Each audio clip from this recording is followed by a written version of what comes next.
Il s'enflamme, il s'insurge, il parle avec émotion.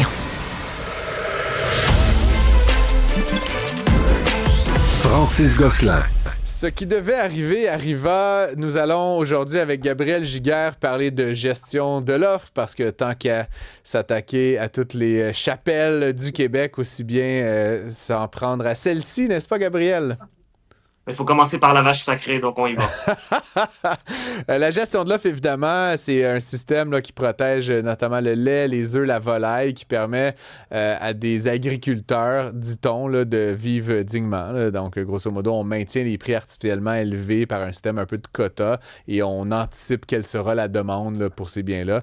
Et ça permet évidemment aux agriculteurs de maintenir un certain niveau de vie puis de garder, dit-on, encore une fois, des fermes indépendantes, une plus petite taille, etc. Ça a quand même certains avantages, mais les économistes sont majoritaires à dire que ça a un coût important pour l'ensemble du public, pour les consommateurs notamment, là, qui payent beaucoup plus cher qu'ailleurs dans le monde. Il y a des pays, d'ailleurs, je suis certain que tu vas nous en parler, Gabriel, qui ont défait leur système de gestion d'offres, puis ça n'a pas été la catastrophe annoncée par certains. Déjà, je devine que tu es opposé vivement à ce système, mais pourquoi, finalement, est-ce qu'on voudrait défaire un système qui, quand même, fonctionne là, actuellement? Ben, la première des choses, là, c'est que la gestion de l'offre réduit artificiellement l'offre de produits aux consommateurs. Puis ce qu'on voit, c'est que ça nous coûte collectivement plus cher. J'ai fait des calculs avec ce qui a réellement été consommé par les Canadiens au courant de l'année 2023, qui étaient les dernières données disponibles. J'ai comparé ça également avec certains produits américains pour venir vraiment isoler l'impact de la gestion de l'offre. Puis un des éléments que je retrouve, puis en fait, c'était une méthodologie qui avait été faite il y a 10 ans par mon collègue Vincent Geloso, c'est de voir essentiellement que ça nous coûte beaucoup plus cher avec la gestion de l'offre.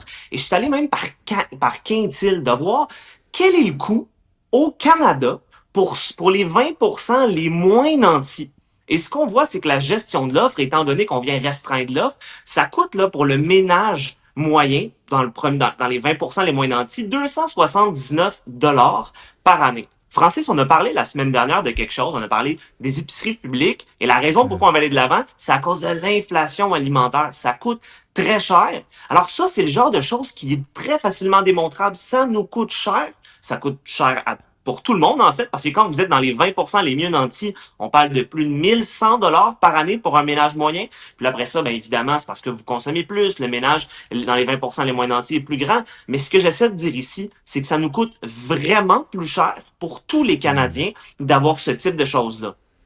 Mais en même temps, je veux pas... tu sais, 279 $ par année, c'est comme 80 cents par jour, là. Pour les personnes qui font partie des 20% les moins nantis, Francis, toi, je pense pas que tu fais partie des 20% les moins nantis. Je dirais pas où je pense parmi les quintiles, mais je pense pas qu'ici, c'est la même chose. Puis ça, Francis, ce que tu dis est important parce que c'est vrai que tu pourrais me dire, ben Gabriel, c'est 80 cents par jour. C'est 1100 $ par année pour les 20% les mieux nantis. Mais quand on regarde en proportion du revenu disponible, c'est une politique qui est régressive, Francis. Autrement dit, puis ça, je sais, Francis, en tant qu'économiste, tu sais très bien ce que ça veut dire, mais ce que ça veut dire ici, c'est que les gens qui ont le moins de sous sont les plus affectés. 4 fois plus affectés que les 20% les mieux nantis. Donc, concrètement, même si c'est moins d'argent en absolu, c'est eux qui en écopent le plus. Et donc, dans ce contexte-là, ce que je dis, c'est il faut abolir la gestion de l'offre pour 2 raisons. La première, c'est celle-là. C'est de dire concrètement que comme eux, ils ont moins d'argent, ben, il faut leur laisser plus d'argent dans leur poche. Et quand je fais un calcul en regardant avec le revenu disponible, si j'abolis la gestion de l'offre, autrement dit, que je redonne les sous dans les poches des gens, ce qu'on constate, c'est qu'on a 120 000 Canadiens de moins en dessous du seuil de pauvreté relatif. Ouais. Donc, c'est intéressant de venir isoler l'effet d'une politique publique. Et ça, je pense que c'est très concret. Ceci dit, à l'autre extrême de ce calcul-là, il y a les agriculteurs quand même, et le système a été en partie imaginé pour leur permettre, je le disais, de continuer de vivre dignement. C'est quand même pas un métier qui est facile. Il y a beaucoup de fermes au Québec, au Canada, qui arrivent à peine à joindre les deux bouts. Si on abolissait ce système-là, puis que les prix s'effondraient, là, puis que, bon, le 200 et quelques dollars dont tu parles, ben, il était économisé par les consommateurs, mais il ne serait pas non plus remis aux producteurs. Est-ce qu'on risquerait pas de voir, comme aux États-Unis, beaucoup de petites fermes fermées, énormément de terres dévitalisées, puis quelques grands conglomérats s'emparer là, de la part du lion de la production avec tout ce que ça implique, oligopole, contrôle des prix, puis finalement, se retrouver peut-être justement parce que ce serait un oligopole avec des prix tout aussi élevés, mais sans les bénéfices de petite production puis d'occupation du territoire. Comment tu vois ça, Gabriel? Juste qu'on soit clair, là, les prix américains sont beaucoup plus bas, là, malgré Oui. tout ce que tu me dis là. Donc ça, faut être très, très clair. Maintenant, comment je vois ça, il y a plusieurs éléments. La première des choses, c'est que dans le contexte actuel, Francis, les agriculteurs, il y en a plusieurs qui peuvent pas s'expandre, hein, qui ne peuvent pas exporter vraiment ou à la marge. Comme tu as dit, il y a d'autres pays qui sont allés de l'avant avec l'abolition de la gestion de l'offre. La Nouvelle-Zélande est un excellent exemple. On consommait l'intégralité, pratiquement l'intégralité de ce qui était produit par nos agriculteurs. Et 20-30 ans plus tard, ce qu'on constate, c'est extraordinaire, c'est qu'environ 90% de la production en Nouvelle-Zélande est exportée. Puis c'est tellement impressionnant ce qu'ils ont fait. Ils voulaient en exporter plus au Canada. Puis je sais pas si tu te rappelles, il y a quelques années, ça a été l'un des problèmes pour un accord commercial avec la Nouvelle-Zélande. Ça a également été un problème avec un accord commercial avec le Royaume-Uni, maintenant avec les États-Unis. Donc, faut pas juste penser que c'est une dynamique où Trump est pas gentil. La réalité, c'est que c'est un irritant commercial pour tous nos partenaires. Puis une autre chose aussi, Francis, quand tu as quelqu'un qui va faire une technique pour devenir agriculteur, comment il va faire maintenant avec tous les quotas pour se lancer en agriculture quand c'est plusieurs dizaines de milliers de dollars par vache? On vient mettre une barrière à l'expansion, on vient mettre une barrière à l'entrée. Je pense pas que c'est comme ça qu'on va avoir un secteur résilient. Puis il y a un autre élément, la concurrence, Francis. Il y a une chose qui est claire. Si on a de la concurrence, on a une incitation à s'améliorer. Aujourd'hui, c'est pas le cas. Ouais. Ceci dit, tu parles justement là, de la résilience. Tu te rappelleras l'année dernière, justement, en raison du système aux États-Unis qui est plus concentré. Là. J'en conviens avec toi que les prix sont généralement plus avantageux, mais un secteur qui est très concentré, il y a moins d'élevage de très grande taille.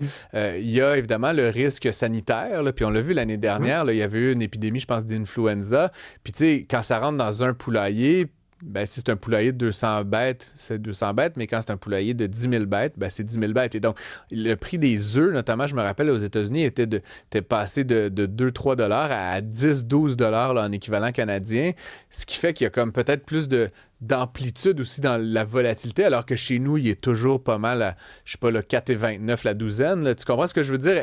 Oui. Est-ce que c'est pas plus résilient, un système comme le nôtre qui est distribué, beaucoup de petites exploitations, même si c'est au coût d'une productivité moindre? Je suis content que tu m'en parles, Francis, parce qu'avant l'entrevue, je suis allé faire les recherches justement sur le site officiel de la Réserve fédérale de Saint-Louis pour voir le prix des œufs. Puis quand on regarde les 45 dernières années, ce qu'on constate, là, puis tu as raison de le dire, là, il y a un laps de 6 mois où le prix a beaucoup augmenté et a diminué. Là. Mais il faut comprendre il a diminué depuis, effectivement. Ouais. Ah, largement. Ce matin, je regardais, tu t'en vas au IGA, tu t'en vas t'acheter ta douzaine d'œufs, t'es à 4,20. Tu t'en vas aux États-Unis, la moyenne est à 3,8. Donc, c'est extrêmement clair qu'on paye moins cher. Puis, sur les 45 dernières années, il y a eu le gros pic, qui est le pire pic des 45 dernières années. Il y en a eu un autre aussi en 2015, beaucoup plus faible. Puis ensuite de ça, c'est flat. Donc, concrètement, faut pas surjouer avec une petite épisode, une équilibre qui était quand même très clair sur les 40 dernières années. Donc, au final, c'est le consommateur. Puis, Francis, tu l'as vu ce matin dans le journal, on l'a vu dans l'espace public où on a un Mark Carney puis un gouvernement qui a reconnu la version de Donald Trump en tant qu'irritant dans le commerce avec les États-Unis. Et donc, là, il y a un message qui est très clair. On le sait que le Canada va devoir faire des concessions. Le gouvernement sait qu'on doit faire des concessions, le gouvernement fédéral ici. Il faut arrêter de jouer à la vertu puis de nous expliquer que c'est pour nos agriculteurs quand en réalité c'est une barrière à l'expansion, une barrière à l'entrée puis un surcoût pour les consommateurs. Les policiers doivent arrêter de jouer la pièce de théâtre parce que Francis, puis ça c'est incontournable pour toi par ailleurs parce qu'il adore parler du lobby. Mais parlons-en du lobby. Il y a eu plusieurs mémoires qui ont été déposées. 4500 des 5200, 300 mémoires, donc 90% des mémoires déposées dans la consultation pour la négociation de l'accord de libre-échange Canada-États-Unis-Mexique, c'est le lobby laitier. Donc, on comprend que c'est eux qui tiennent la politique fédérale, puis c'est inacceptable. Ceci dit, dans les pays où justement ce système-là a été démantelé, il doit y avoir eu un coût quand même assez important là, pour l'État. Je veux dire, ces gens-là ont légitimement acheté des quotas, ils ont des dettes, on veut pas mettre des agriculteurs en faillite. Là. Je veux dire, je pense pas que ton point, c'est de ruiner des entreprises familiales de 8e génération. Là. Comment ça se passe une transition? Mettons qu'on y va, là, on te suit, Gabriel. Là. C'est quoi le five-step plan? Mais t'as pas le choix, t'as tellement raison. Si t'as payé tes quotas, il y a une limite quand même. Là. Donc, la façon de faire, c'est une taxe transitoire sur les produits. Donc, concrètement, ce qu'on dit, c'est on va repayer les quotas. Maintenant, tu as une taxe transitoire. Ça va prendre 5 ans, 10 ans, 15 ans. Mais la taxe va établir un surcoût qui va être moindre que la baisse de coûts liée à l'abolition de la gestion de l'offre. Donc, le consommateur gagne. Il a encore pas tout absorbé ces bénéfices du libre marché parce qu'il y a une surtaxe, mais qui est temporaire. Parce qu'une fois que les quotas sont remboursés au gouvernement, ben voilà, on s'en est débarrassé de la gestion de l'offre. Donc, la politique, elle existe. Ça a été mis de l'avant en Australie, Nouvelle-Zélande. Le gouvernement fédéral doit juste être courageux et on doit arrêter de jouer la masse, le cirque comme quoi c'est intouchable. Il faut faire des concessions et là, c'est la bonne chose parce que les consommateurs gagneraient. Puis là, de l'autre côté de ce système-là, l'agriculteur qui vendait sa douzaine d'œufs, je sais pas, là, 3 piastres, là, puis là, il y a des marges de taille, là, mais maintenant, il reçoit 1,50 $. Est-ce qu'il réussit encore à vivre de son métier? Comment ça fonctionne là, une fois qu'on a enlevé la gestion de l'offre?